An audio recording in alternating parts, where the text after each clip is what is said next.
Take heed. Warning. Deadly Listeria outbreak. People are dying. People are dying. Information is power. Be aware. Warning.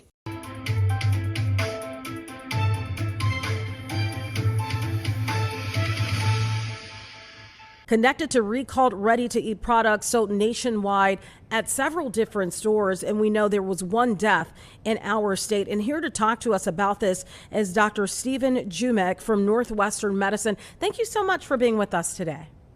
Hi, thanks for having me. Let's start with this. What is listeria and how are people infected? So Listeria is a type of bacteria. It's mostly found in the soil, and people tend to get infected because they consume foods that have been into contact with the bacteria. So you imagine things like produce that's in the soil, but also it can get into foods that we eat that come from animals as well. So mostly people get it from foods they eat, particularly when we hear of outbreaks, we hear of things coming from things like dairy or processed meats. But it's mostly from prepackaged foods or kind of ready to eat foods as well. Follow-up question to that. Is there any way to detect this? If you're about to eat that already ready-made sandwich or something like that, is there a way to identify that, oh, this may be contaminated? So by just looking at the food itself, unfortunately, no.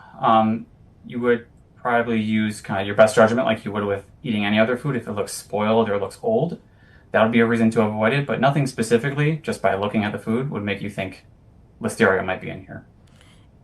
When it comes to listeria, is this a situation where it would potentially die if you warm up the food, if you put it in the microwave? Absolutely. So there are a lot of precautions that people could take in order to prevent getting an infection from Listeria and any other or most other foodborne illnesses as well. So, like you mentioned, preparing your food. So the things to make sure of is if you're eating meat, that you're heating it up till it's cooked all the way through. So this includes like your steak, your chicken, but things like hot dogs as well too. But particularly the types of foods we hear about it most often are, like I said, these frozen foods, but also things like lunch meats and dairy products as well, if they come from raw milk or unpasteurized milk. So yes, cooking thoroughly and avoiding raw dairy products can help you avoid getting this type of infection. If a person actually has listeria, is there any identifying factor in terms of symptoms that vary from listeria versus feeling like you have food poisoning? Mm. So Listeria specifically, if you're having a mild case of it, a mild infection, you might just have diarrhea.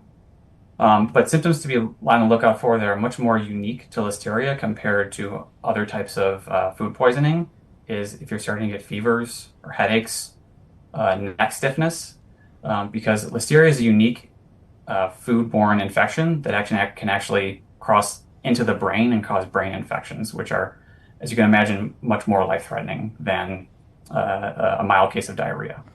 How long does it take for these symptoms to show up? You eat a sandwich, you eat something that's infected, contaminated. Are we talking a few hours? Are we talking within minutes? You know something is wrong.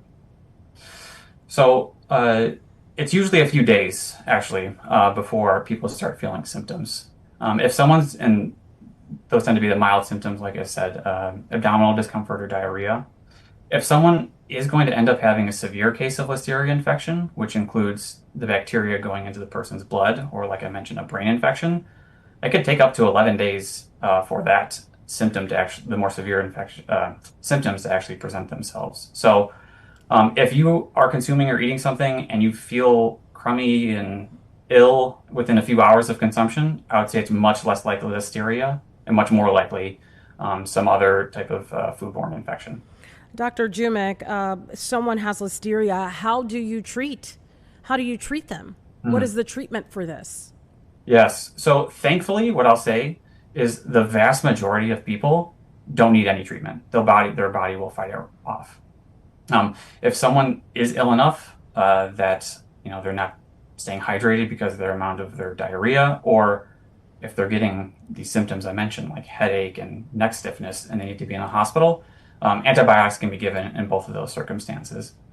And an even lower threshold I would have for treating is someone who is pregnant, because pregnancy, in addition to other conditions that make people more susceptible to infections, carries another risk in that this bacteria can actually cross the placenta and affect the fetus, and potentially lead to premature birth or loss of the pregnancy. So, yes, it can be treated, but these particular groups of people, like those who are pregnant, those who are immunocompromised, those over the age of 65, should, if they know they've been in contact or they've consumed food that has been recalled for listeria, should reach out to their primary care provider to see if they do need to be started. A crucial reminder here, help is available. If you or anyone you know is a victim of domestic violence, you can call the phone number there on your screen or simply text the word START to 88788.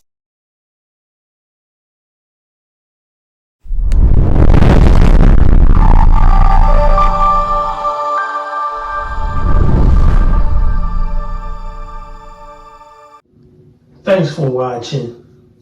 We appreciate you. Please subscribe.